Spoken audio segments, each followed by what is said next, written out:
Hello everyone, welcome back to the channel Shri net जारा physics. काफ़ी time हो गया, कोई वीडियो अपलोड नहीं किया मैंने। अभी जो पुराना चल रहा था ना, उसको तो कंटिन्यू करने का मतलब है नहीं, क्योंकि ऑलरेडी बहुत ब्रेक आ चुका है। तो आई हैव डिसाइडेड कि हम लोग अब एटॉमिक फिजिक्स पढ़ेंगे, ठीक है। एटॉमिक एंड मॉलिक्यूलर फिजिक्स वाला जो हमारा है, वो वाला पेपर हम लोग कंप्लीट करने वाले हैं। सिलेबस वगैरह आप लोग देख लेना, बाकी हम लोग टॉपिक वाइज चलते रहते हैं। सबसे पहला जो टॉपिक मैं आपको पढ़ा रही हूँ अभी, वो है स्पेक्ट्रम ऑफ हाइड्रोजन एटम, ठीक है। एज यूजल जैसे हम करते हैं, पहले हम थ्योरी देखेंगे, उससे रिलेटेड जो भी न्यूमेरिकल्स होंगे उनको साथ करते हुए हर टॉपिक को ऐसे लेते हुए कवर करेंगे। ओके, तो ज़्यादा टाइम वेस्ट नहीं करते, सीधा स्टार्ट करते हैं हम लोग। टॉपिक क्या है हमारा आज का?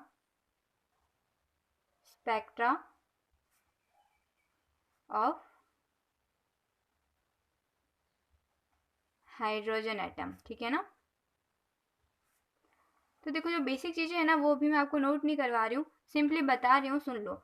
जैसे कि बोर का पोस्टुलेट है, तो ये तो हम छोटी क्लासेस में पढ़ते आ रहे हैं ना, तो कोई प्रॉब्लम नहीं आएगी इसमें। तो Bohr postulate to explain hydrogen atom spectra, क्या कहा जाता है? पहला तो यही था कि electrons move in circular orbits around the nucleus in the effect of electrostatic force, ठीक है। इलेक्ट्रोस्टैटिक फोर्स के वजह से जो हमारे जो इलेक्ट्रॉन्स होते हैं वो सर्कुलर ऑर्बिट्स में मूव करते हैं न्यूक्लियस के अराउंड। ये न्यूक्लियस मान लो सर्कुलर ऑर्बिट में मूव करते हैं, वी नो दैट, ठीक है। सेकंड कंडीशन क्या होती है, जो सेकंड उनका पोस्टुलेट है, वो ये है कि electrons move in circular orbits in which angular momentum of electron is an integral multiple of h cross. इसका मतलब ये है कि इलेक्ट्रॉन मूव तो करते हैं सर्कुलर ऑर्बिट में, वो हमने यहाँ पर देख लिया, लेकिन कौन से सर्कुलर ऑर्बिट में मूव करते हैं? ऐसे सर्कुलर ऑर्बिट में कंडीशन ये होती है जहाँ पर जो इलेक्ट्रॉन का एंगुलर मोमेंटम है वो एच क्रॉस का इंटीग्रल मल्टीपल होना चाहिए। यानी हम बोल सकते हैं एंगुलर मोमेंटम को एल से डिनोट करते हैं, एल क्या होना चाहिए? Any integral multiple of h cross. N यहाँ पर 1 2 3 इस तरीके से हो सकता है, ठीक है। ये क्या है? ये जो एन है ना, ये है प्रिंसिपल क्वांटम नंबर, ठीक है। 2 पॉइंट्स हो गए। थर्ड पॉइंट देखो, ये थोड़ा अच्छा है।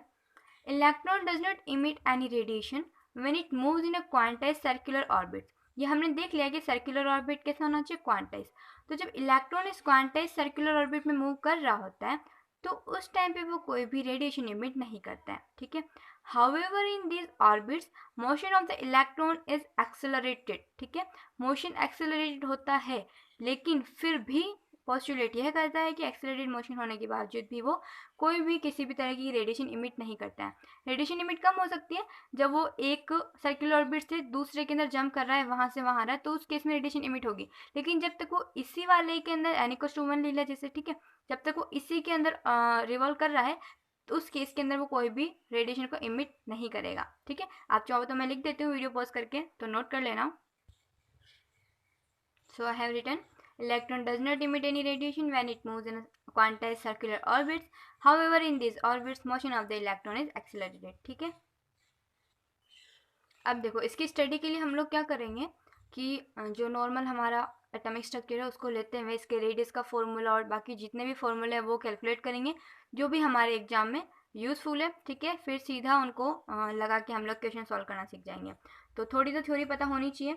तो देख लो, हम लोग कंसिडर करते हैं कि न्यूक्लियस है ना, शॉर्ट में लिखा रही हूँ, आप लोग खुद चाहो तो पूरा लिख लेना, ठीक है। न्यूक्लियस है, उसके ऊपर चार्ज हम लोग मान लेते हैं जेड ही है, ठीक है। अगर प्रोटॉन जेड है, इलेक्ट्रॉन जेड है, तो हम लोग न्यूक्लियस की बात करें तो न्यूक्लियस के अंदर प्रोटॉन्स अगर जेड है तो टोटल चार्ज कितना हो जाएगा? उसका जेड ही हो जाएगा, ठीक है। और जो न्यूक्लियस का मास है, mass of nucleus is very large compare two electron, obviously, ठीक है। हम लोग नॉर्मल इलेक्ट्रॉन का रेस्ट मास देखें तो कितना होता है? 0.51 मेगा इलेक्ट्रॉन वोल्ट पर सी स्क्वायर, ठीक है। ऐसे अगर हम प्रोटॉन का देखते हैं तो 938.3 मेगा इलेक्ट्रॉन वोल्ट होता है पर सी स्क्वायर, वो यूनिट देख लेना। और न्यूट्रॉन का 939.6 में होता है, ठीक है। तो ऑब्वियसली बात है कि प्रोटॉन और न्यूट्रॉन के जो मासेस हैं वो इलेक्ट्रॉन के मास से काफ़ी ज़्यादा होते हैं। तो न्यूक्लियस जो है जिसका चार्ज जेडी है, ठीक है, तो मास की बात करें न्यूक्लियस की, तो न्यूक्लियस का मास ऑब्वियसली इलेक्ट्रॉन के मास के कंपेरिजन में हम बहुत ज़्यादा मान के चलते हैं, ठीक है। अब हम लोग मानते हैं कि इलेक्ट्रॉन हमको पता है सर्कुलर ऑर्बिट में मूव कर रहा है, इलेक्ट्रॉन सर्कुलर ऑर्बिट में मूव कर रहा है, उस ऑर्बिट की रेडियस हमको माननी है, तो हम लोग रेडियस क्या मान लेते हैं, स्मॉल आर मान लेते हैं, ठीक है। तो इस केस के अंदर देखो, जो सेंट्रीपिटल फोर्स होगा और जो सेंट्रीफ्यूगल फोर्स होगा, ये दोनों आपस में कैसे होंगे, बराबर होंगे। देखो ये जेडी चार्ज का न्यूक्लियस हो गया, ये थोड़ा सर्कुलर मान लेना, इलेक्ट्रॉन है मूव कर रहे हैं यहाँ पर सर्कुलर ऑर्बिट के अंदर, ठीक है। अब यहाँ पर एक तो सेंट्रीपिटल फोर्स लगेगा, एक सेंट्रीफ्यूगल फोर्स लगेगा। सेंट्रीपिटल वाला हम वो कितने लिखेंगे, के Q1 Q2 अपन आर स्क्वायर, यानी k e Z e upon r square. ऐसे यहाँ पर सेंट्रीफ्यूगल वाला जैसे लिखना है, तो उसकी वैल्यू क्या हो जाएगी, बाहर की तरफ m v square divided by r. Okay, तो सर्कुलर मोशन के लिए क्या होना चाहिए कि दोनों फोर्स बैलेंस हो जाएंगे। For circular motion both force balance, तभी तो सर्कुलर ऑर्बिट में मूव करेगा वो। तो m v square divided by r centrifugal force हो गया, सेंट्रीपिटल के Q1 Q2 अपन आर, तो के इलेक्ट्रॉन के ऊपर चार्ज ई, न्यूक्लियस के ऊपर Z e divided by r square, ठीक है। इसको हम लोग फर्स्ट इक्वेशन मान लेते हैं, ठीक है। उसके बाद में बोर का पोस्टुलेट हमने ये पढ़ा था, इससे हमने क्या देखा कि एंगुलर मोमेंटम क्या होता है, n h cross angular momentum L को हम क्या लिखते हैं, एम वी आर लिखते हैं ना। एम वी आर किसके बराबर होगा, एन एच क्रॉस के बराबर होगा। इसको इक्वेशन सेकेंड मान लो। अब इक्वेशन फर्स्ट एंड सेकेंड को यूज़ करके हम लोग क्या कर सकते हैं कि जो डिफरेंट पॉसिबल ऑर्बिट्स हैं इलेक्ट्रॉन के, उसके लिए हम लोग रेडियस निकाल सकते हैं, ठीक है। Radius of different possible orbits of electron, right. तो यहाँ से हम लोग क्या एक बार वेलोसिटी लिखते तो n h cross divided by m r आ जाएगी, सेकेंड से ये कर दिया। अब सिर्फ इसको फर्स्ट वाली इक्वेशन में पुट कर दो, ठीक है।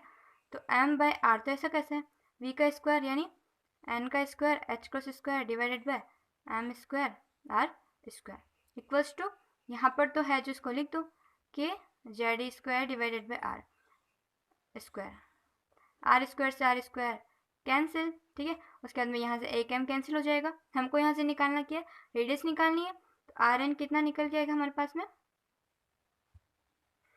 आर एन को अगर आप उधर भेज के देख लो ना, तो ऊपर तो क्या है n square h cross square divide में नीचे क्या है एम है और के जेड स्क्वायर है। तो जमाने के लिए हम लोग यहाँ पर जेड को आगे लिख देते हैं, यहाँ पर एम के ई स्क्वायर लिख देते हैं, ठीक है। ऐसा क्यों कर रही हूँ मैं, ये देखो हम लोग यहाँ से प्रोपोर्शनलिटी रिलेशन देख सकते हैं, फॉर्मूला बहुत इंपॉर्टेंट है, ठीक है। रेडियस निकल गई हमारी, आर एन क्या होती है एन स्क्वायर, अरे सॉरी विजिबल नहीं था, 2 सेकेंड, आर एन क्या हो जाएगा n square by Z h cross square divided by m k e square. Okay, तो यहाँ से हम लोग प्रोपोर्शनलिटी रिलेशन देख सकते हैं कि आर एन एन के ऊपर कैसे डिपेंड कर रहा है, प्रिंसिपल क्वांटम नंबर एन के ऊपर कैसे डिपेंड कर रहा है, तो वो उसके स्क्वायर के डायरेक्टली प्रोपोर्शनल है, right. R n proportional to n का स्क्वायर, और जेड के ऊपर डिपेंड कैसे कर रहा है, तो आर एन कैसे प्रोपोर्शनल है, जेड के इनवर्सली प्रोपोर्शनल है, 1/जेड के, ठीक है। तो ये रेडियस की डिपेंडेंसी हो गई on atomic number Z, Z के एटॉमिक नंबर है ना, एटॉमिक नंबर जेड के ऊपर, और जो प्रिंसिपल क्वांटम नंबर है एन उसके ऊपर हो गई है।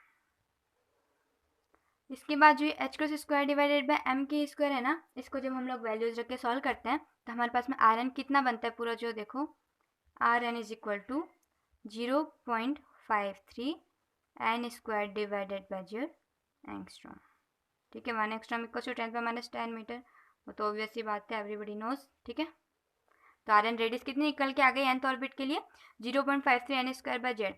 अगर हम लोग को जैसे बोला हाइड्रोजन की बात करते हैं, उसके लिए फर्स्ट वाले की बात करते हैं, तो एन की वैल्यू 1, जेड की वैल्यू हाइड्रोजन के लिए 1, तो आर एन कितना निकल के आ जाता है यहाँ से 0.53 एंगस्ट्रॉम निकल के आ जाता है, ठीक है। तो ये हमने अभी तक क्या देखा है, बोर के पोस्टुलेट्स को रिकॉल किया, ठीक है। न्यूक्लियस की जो बेसिक सी कैलकुलेशन है, सेंट्रीफ्यूगल फोर्स वाला सेंट्रीपिटल फोर्स वाला, इनको बराबर किया है, ठीक है। और उसके बाद आगे का सॉल्व किया। Next word we are going to do velocity निकालते हैं हम लोग कि speed I mean sorry speed कितनी होती है, उसका मैग्नीट्यूड निकालते हैं हम लोग, स्पीड कैलकुलेशन करते हैं।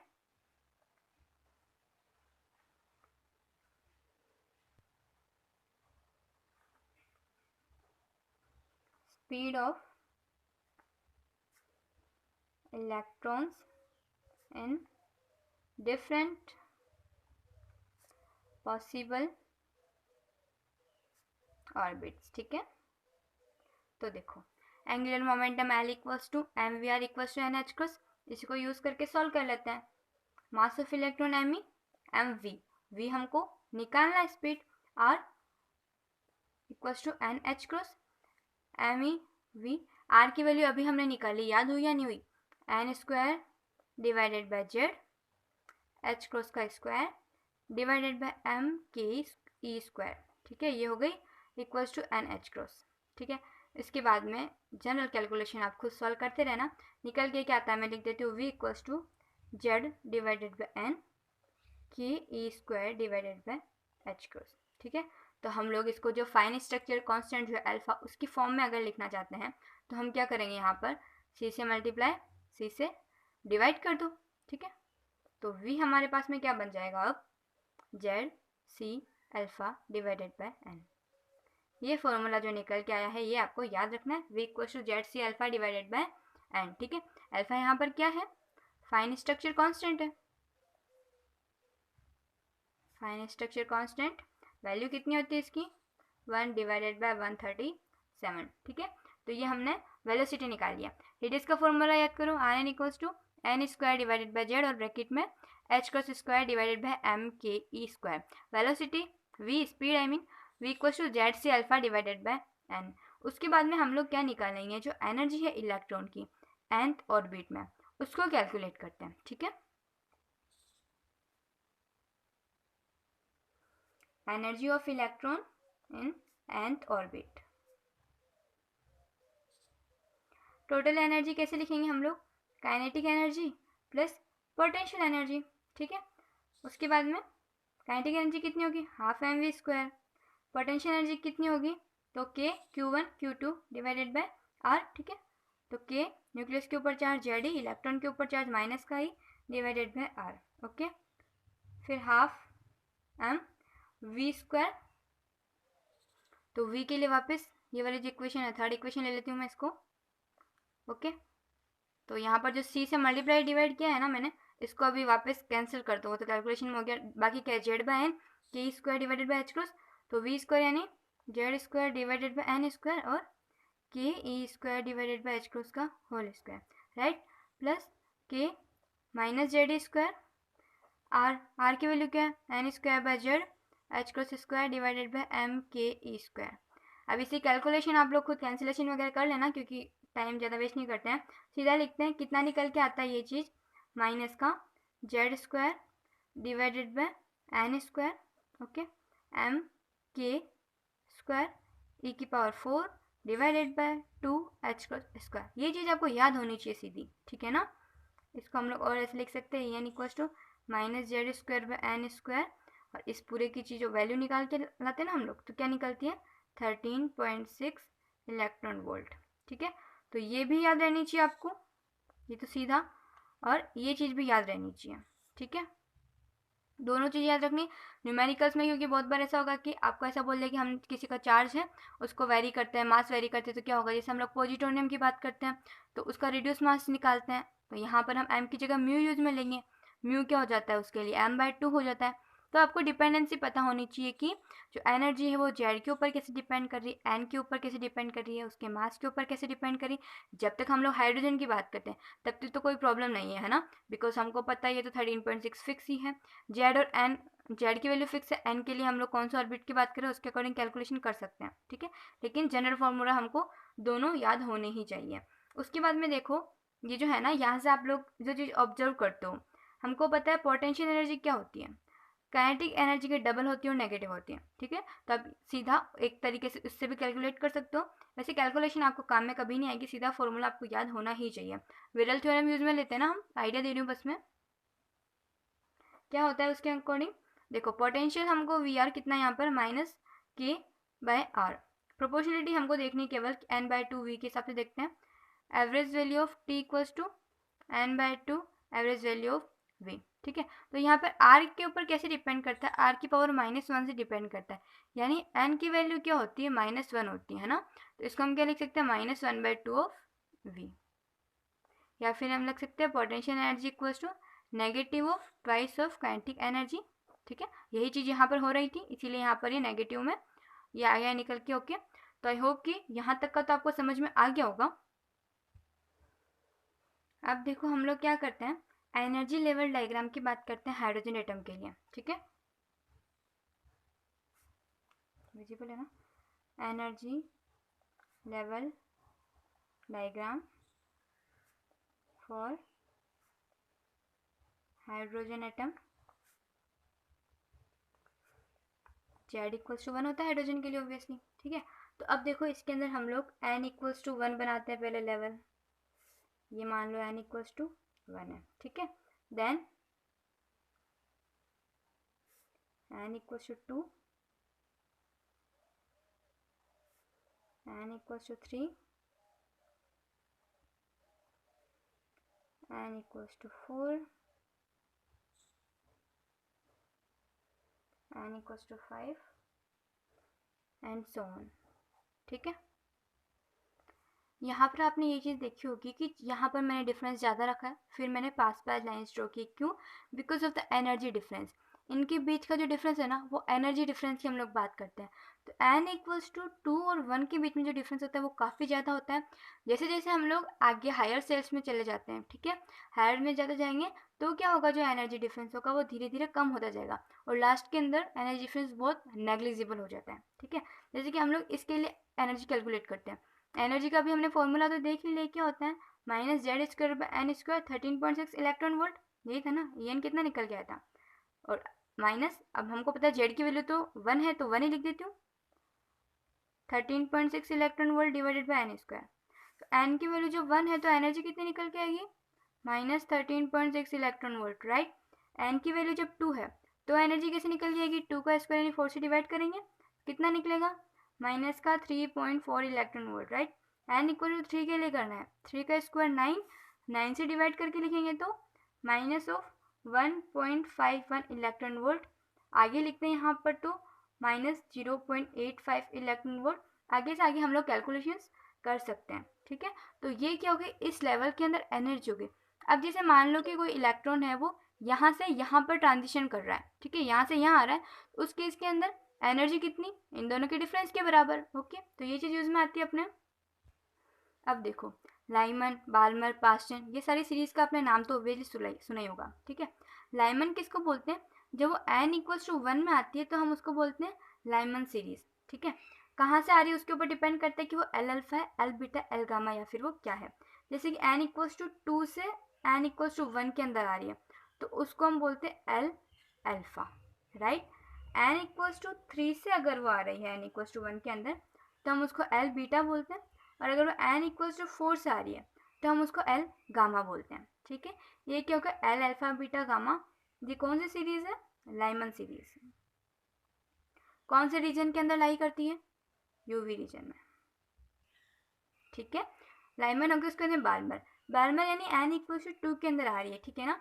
तो n इक्वल्स टू 2 में इससे भी आ सकती है, इससे भी आ सकती है, इससे भी आ सकती है, और आगे से भी आ सकती है, ठीक है ना। तो एच अल्फा यहाँ से आ रही है तो एच बीटा, एच गामा, ये पूरी क्या चीज़ हो गई है, बाल्मर सीरीज, ओके। रीजन कौन से रीजन के अंदर शो होती है हमको, visible region, okay. Paschen n equal to 3 में आएगी, ये पास्टन, उसके बाद में ब्रैकेट होता है, फिर पी फंड होता है, राइट। ये जो पास्टन सीरीज है वो हमको मिलती है इंफ्रारेड के अंदर, ये वाली फिर फार इंफ्रारेड के अंदर मिलने लग जाती है। ये बेसिक चीज है, एमिशन स्पेक्ट्रा आपको पता होना चाहिए, ठीक है ना, क्योंकि क्वेश्चन आ जाता है जैसे कि लाइमन सीरीज है और बाल्मर सीरीज है, इनकी फर्स्ट लाइन के बीच में वेवलेंथ का डिफरेंस कितना है, ठीक है। एनर्जी से हमको पूछ लेते हैं यहाँ से यहाँ तक ट्रांजिट हो रही है तो कितनी एनर्जी रिलीज होगी, कितनी एनर्जी हमको चाहिए है, आयोनाइजेशन एनर्जी कितनी है, तो ऐसे छोटे छोटे क्वेश्चन इनसे बन जाते हैं, ठीक है। तो वो सारी चीज़ें आपको ध्यान रखनी चाहिए। अब देखो हम लोग को सीधा फॉर्मूला देखते हैं इसका क्या यूज में लेना है हमको। एनर्जी ऑफ इमिटेड फोटोन लिख देती हूँ मैं आपके, एनर्जी ऑफ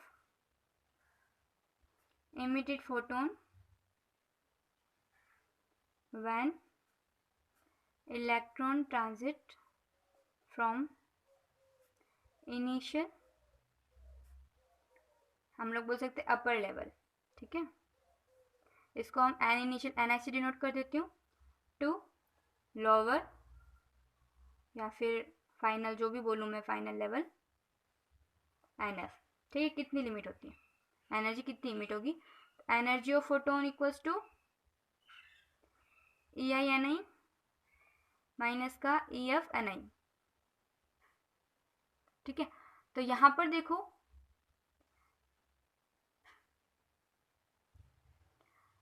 माइनस का 13.6 इलेक्ट्रॉन वोल्ट लास्ट में लगा देंगे, ठीक है। Electron volt Z² divided by Ni का स्क्वायर, यहाँ पर क्या है माइनस बीच वाला, और फिर फॉर्मूला के इसके अकॉर्डिंग भी -13.6 electron volt Z² divided by NF का स्क्वायर, ठीक है।